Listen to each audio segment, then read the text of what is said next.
नमस्कार, अपना एमपी देख रहे हैं आप। मैं हूं आपके साथ प्रशांत कटारे। रुख खबरों का। किसानों की फसल बीमा योजना को लेकर शिवराज सरकार एक बड़ा फैसला लेने जा रही है। सरकार ने इस योजना से बाहर निकलने का मन बना लिया है। दरअसल इसकी जानकारी कृषि मंत्री कमल पटेल ने न्यूज 18 को दी है। उन्होंने बताया कि सरकार अब खुद की फसल बीमा कंपनी बनाने की तैयारी में है। किसानों को हो रहे नुकसान को देखते हुए ये कदम उठाया जा सकता है और हर किसान को इस बीमा का लाभ मिल सकेगा। उन्होंने इस बात का भी संकेत दिया है कि इसका नाम मुख्यमंत्री बीमा योजना हो सकता है।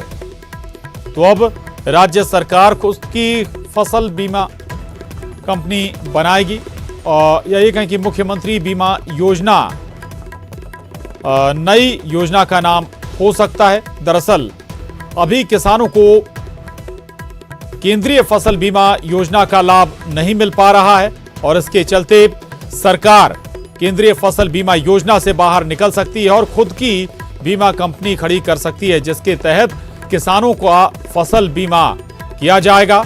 और इस पर भरोसा है सरकार को कि सभी किसानों को इसका पूरा लाभ मिलेगा। न्यूज 18 पर बोले हैं कृषि मंत्री कमल पटेल।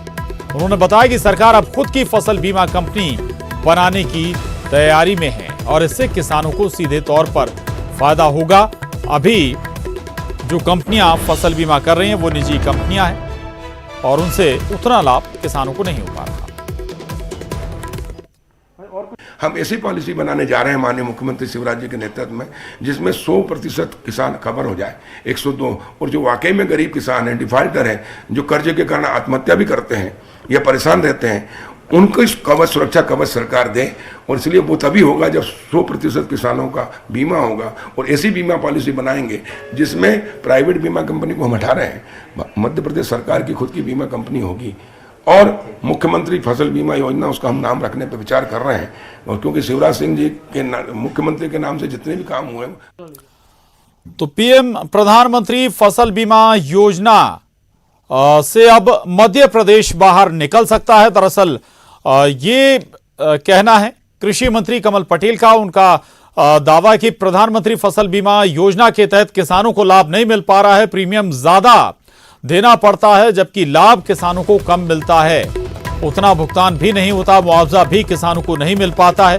निजी कंपनियां दरअसल ये प्रधानमंत्री फसल बीमा योजना के तहत फसलों का बीमा करती हैं और उसके बाद अब मध्य प्रदेश सरकार खुद की बीमा कंपनी बनाने की तैयारी में है। और इतना ही नहीं, इसके तहत किसानों को ये भरोसा है सरकार को, कृषि मंत्री को, कि ज्यादा लाभ किसानों को मिल पाएगा। तो सरकार अब खुद की फसल बीमा कंपनी बनाने की तैयारी में है। ये जानकारी खुद कृषि मंत्री कमल पटेल दे रहे हैं। हालांकि इसका क्या फॉर्मेट होगा, क्या कैसे किसानों तक लाभ पहुंचेगा, ये समय के साथ तस्वीर साफ होगी। लेकिन ये लगभग साफ हो चुका है कि प्रधानमंत्री फसल बीमा योजना से मध्य प्रदेश बाहर निकलेगा। मध्य प्रदेश सरकार अब अपनी खुद की फसल बीमा कंपनी बनाएगी। जो दलीलें हैं इसके पीछे वो कहा यह जा रहा है कि किसान सीधे तौर पर इससे लाभान्वित नहीं हो पाता है। शरद श्रीवास्तव हमारे साथ जुड़ गए हैं भोपाल से और जानकारी के साथ। शरद, अब ये लगभग हम तस्वीर साफ माने कि प्रधानमंत्री फसल बीमा योजना से मध्य प्रदेश बाहर आएगा और खुद अपनी फसल बीमा कंपनी खड़ा करेगा। हाँ बिल्कुल, देखिए ये लगभग तय है और कृषि मंत्री कमल पटेल ने न्यूज़ 18 से खास बातचीत भी की और उन्होंने ये बताया भी कि इसका जो ड्राफ्ट है वो लगभग तैयार हो गया है और आज मुख्यमंत्री शिवराज सिंह चौहान इस संबंध में एक अहम बैठक भी करने वाले हैं अधिकारियों के साथ में। देखिए ये इसको इस तरीके से लेना होगा कि जैसे आपने कहा कि प्रधानमंत्री फसल बीमा योजना, तो एक ये योजना का नाम है जिसके तहत जो प्रावधान है फसल बीमा का वो दरअसल निजी कंपनियों के जरिए होता है। निजी कंपनियों को प्रीमियम भरा जाता है, प्रीमियम दिया जाता है और जब कोई प्राकृतिक आपदा होती है तो उसके मुकाबले में जो किसान हैं उनको उसका मुआवजा सर्वे के आधार पर कंपनियां देती हैं। अब तक जो देखने में आया है पिछले 4 से 5 सालों का जो आकलन लगाया गया है सरकार की ओर से भी, उसमें यह है कि जितना प्रीमियम कंपनियों को दिया गया, बीमा कंपनियों को, उसके एवज में जितनी बार भी मुआवजा दिया गया है किसानों को वो कम दिया गया है। यानी कि उसका जो मुनाफा है वो कहीं ना कहीं बीमा कंपनियों के खातों में जा रहा है बजाय किसानों को फ़ायदा पहुंचने के। तो इसी को देखते हुए सरकार ने ये तय किया है कि वो अपनी नई बीमा कंपनी खोलेगी, जो सरकारी बीमा कंपनी होगी उसमें प्रीमियम जमा होगा और प्रीमियम के बाद फिर जो किसान है उनको आपदा के वक्त में मदद दी जाएगी और उसमें अगर कोई कम ज़्यादा जैसी बात होती है तो फिर वो खाता सरकार का ही रहेगा, चाहे फिर मुनाफे का हो या फिर घाटे का हो। तो एक तरीके से ये नई योजना बनाने की तैयारी है और जैसा संकेत कमल पटेल ने दिए भी हैं, उन्होंने कहा है कि इसका नाम भी मुख्यमंत्री फसल बीमा एक कोशिश जरूर इससे नजर आती है, कम से कम किसान को नुकसान ना हो, किसान की अगर फसल को नुकसान होता है तो उसे सही मुआवजा मिल पाए। बहुत शुक्रिया शरद आपका इस पूरी जानकारी के लिए। आगे बढ़ते हैं। सीएम शिवराज सिंह आज मेगा बैठकें करने वाले हैं। शाम 4 बजे आज कोरोना को लेकर समीक्षा बैठक करेंगे मुख्यमंत्री शिवराज सिंह चौहान। तो वहीं शाम 5:15 बजे कृषि फसल बीमा योजना के सिलसिले में बैठक करेंगे शिवराज सिंह चौहान। साथ ही राष्ट्रीय कृषि विकास योजना को लेकर भी सीएम आज बैठक करने जा रहे हैं। तो ये 3 महत्वपूर्ण और बड़ी बैठकें हैं। पहली बैठक कोरोना पर होगी, कोरोना के मद्देनजर शाम 4 बजे बैठक होगी। आखिर कोरोना पर क्या स्थिति है इसकी समीक्षा की जाएगी 4 बजे बैठक में। इसके बाद 5:15 बजे, शाम के 5:15 बजे कृषि फसल बीमा योजना के सिलसिले में बैठक होगी, जिस पर हम इससे पहले जिक्र भी कर रहे थे कि दरअसल मध्य प्रदेश सरकार अपनी फसल बीमा कंपनी बनाने की तैयारी में है और उसी को लेकर कोई ड्राफ्ट भी तैयार हो चुका है और अब उस पर 5:15 बजे शाम को चर्चा हो सकती है। शिवराज सिंह चौहान इस पर बैठक करेंगे। इसके अलावा जो तीसरी बैठक है वो राष्ट्रीय कृषि विकास योजना को लेकर होने जा रही है। राष्ट्रीय कृषि विकास योजना, यानी कि ये बैठक भी कृषि आधारित है, कृषि पर फोकस है। तो 3 बड़ी बैठकें आज मुख्यमंत्री शिवराज सिंह चौहान करने जा रहे हैं।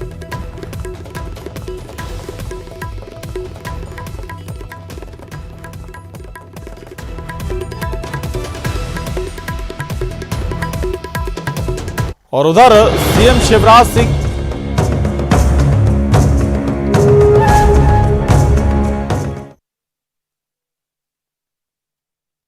तो वहीं सीएम शिवराज सिंह चौहान ने मोदी सरकार के दूसरे शासनकाल के 1 साल पूरा होने पर प्रधानमंत्री की जमकर तारीफ की। उन्होंने पीएम के नेतृत्व में जो बड़े बड़े फैसले लिए गए उनके बारे में बताया।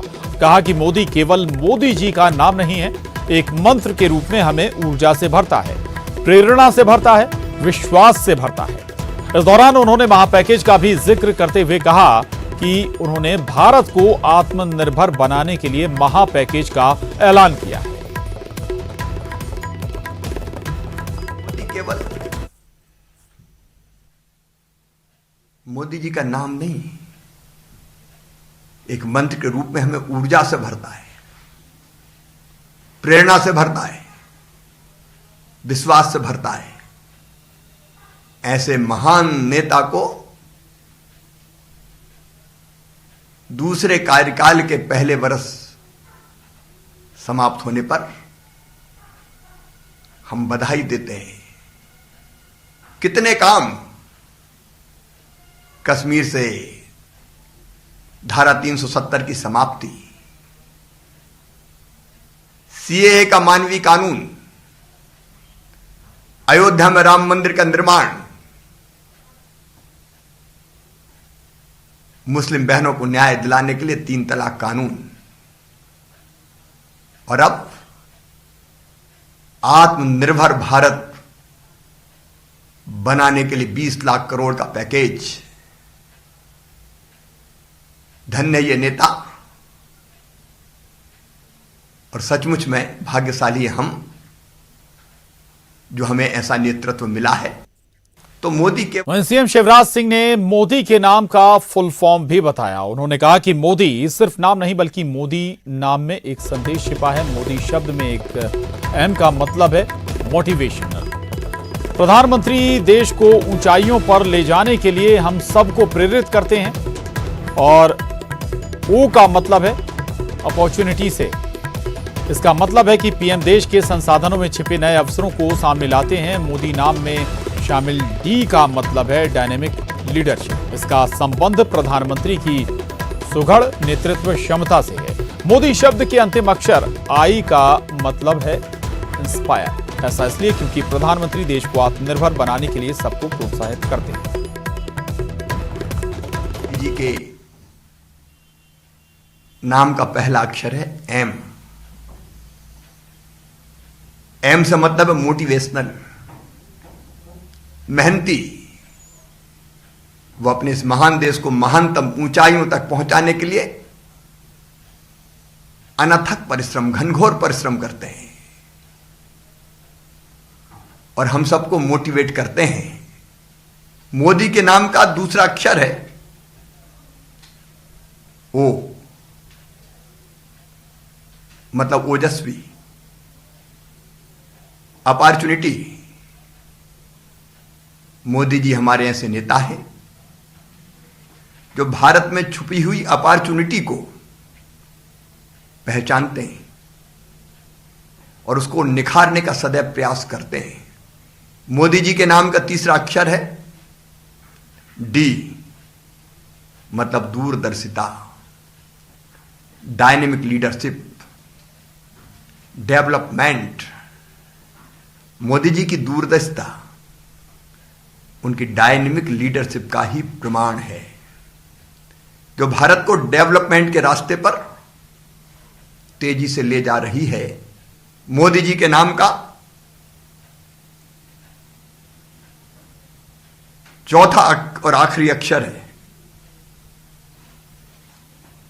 आई, मतलब इंस्पायर, इच्छा शक्ति और इंडिया।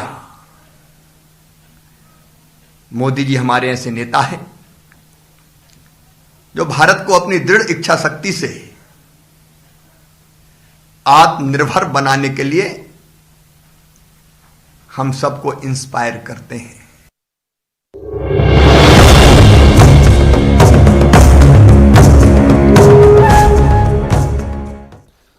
आगे बढ़ते हैं। वहीं मेयर चुनाव को लेकर भी शिवराज सरकार बड़ा फैसला ले सकती है। प्रत्यक्ष प्रणाली से मेयर का चुनाव करने का फैसला हो सकता है।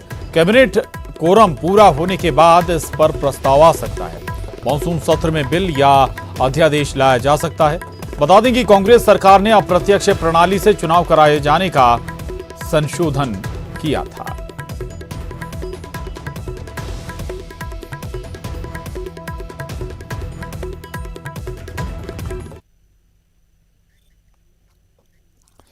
और यहां वक्त एक छोटे से ब्रेक का है, जल्द लौटते हैं। और ब्रेक के बाद बड़ी खबर खरगोन से है। कोरोना से एक और मरीज की मौत हो गई है खरगोन में। सीएमएचओ रजनी डावर ने इसकी पुष्टि की है। कोरोना से मौत का आंकड़ा अब खरगोन में बढ़कर 11 तक जा पहुंचा है। दरअसल कोरोना के बड़ी संख्या में मामले सामने आए हैं खरगोन में और इस लिहाज से मौत के आंकड़े भी बढ़ रहे हैं। कोरोना जिले में, माफ कीजिएगा, खरगोन जिले में 11 लोगों की अभी तक मौत हो चुकी है।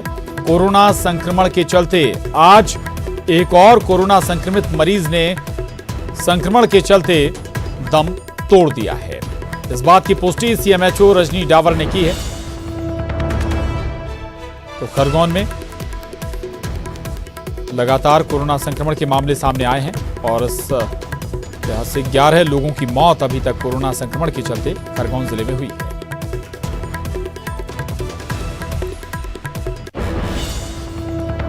खबर इंदौर से, जहां डॉक्टर एमपी शर्मा नए सीएमएचओ बनाए गए। सीएमएचओ डॉक्टर प्रवीण जड़िया की जगह नियुक्त किए गए हैं। डॉक्टर एमपी शर्मा 4 सप्ताह की छुट्टी पर गए हैं doctor Praveen Jadia.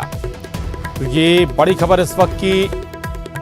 CMHO doctor Praveen Jadia की जगह डॉक्टर एमपी शर्मा को नियुक्त किया गया है। उन्हें सीएमएचओ बनाया गया है इंदौर का। 4 सप्ताह की छुट्टी पर गए हैं डॉक्टर प्रवीण जड़िया और अब उनकी जगह डॉक्टर एमपी शर्मा ने ली है। डॉक्टर एमपी शर्मा नए सीएमएचओ हैं।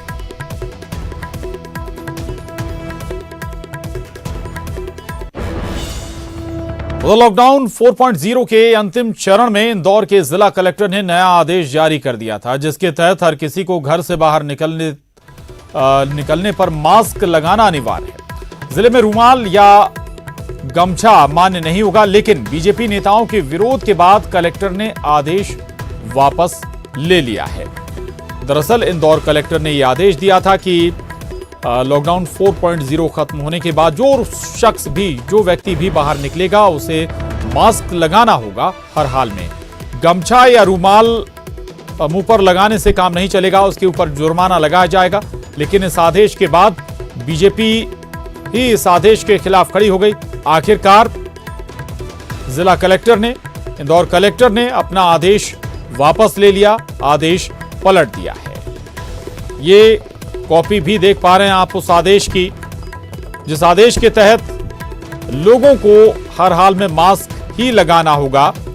रूमाल या फिर गमछा मुंह पर लगाने से बात नहीं बनेगी, उसे जुर्माना देना होगा। इस आदेश के तहत ये फरमान सुनाया गया था।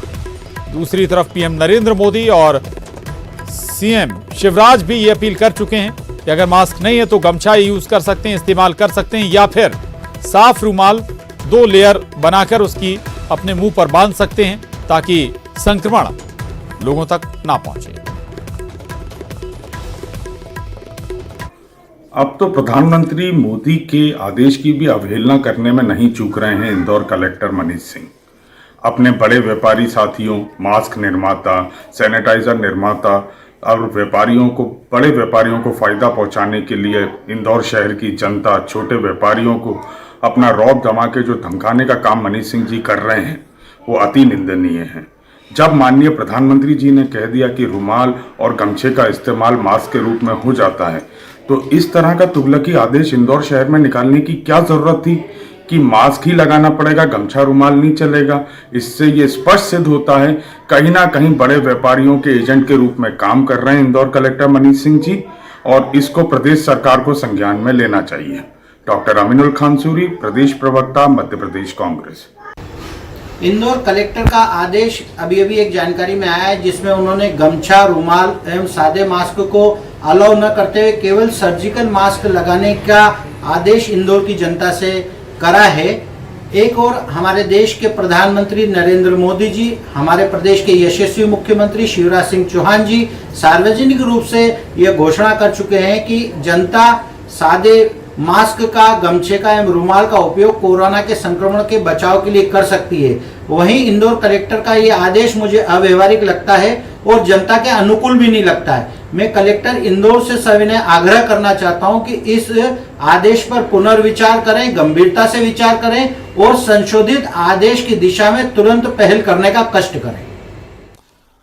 और अब बड़ी खबर मंदसौर से है, जहां एक बुजुर्ग की पीट कर हत्या कर दी गई है, मौत के घाट उतार दिया गया है। मंदसौर में एक बुजुर्ग को दशरथ नगर इलाके की यह घटना बताई जा रही है। हालांकि इस वारदात के बाद पुलिस मामले की जांच में जुट गई है। यह साफ नहीं हो पाया बुजुर्ग को क्यों मौत के घाट उतारा गया, क्यों उसे पीटा गया, लेकिन बताया जा रहा है कि पीट कर बुरी तरह से पीट कर मौत के घाट उतारा गया है। बुजुर्ग को बेरहमी से पीटा गया, जिससे उसकी मौत हो गई है। मंदसौर के दशरथ नगर इलाके की ये घटना है। क्या इसके पीछे वजह थी, कोई विवाद था या कोई और वजह वारदात के पीछे, ये साफ नहीं हुआ। लेकिन बुजुर्ग की पीट कर, बेरहमी से पीट कर उसे मौत के घाट उतार दिया गया, उसकी हत्या कर दी गई। मंदसौर का ये मामला बताया जा रहा है। मंदसौर से ये बड़ी खबर है। मंदसौर के दशरथ नगर इलाके का मामला है, जहां एक बुजुर्ग की हत्या कर दी गई है पीट कर। ये तस्वीरें भी इस वक्त आप देख पा रहे हैं।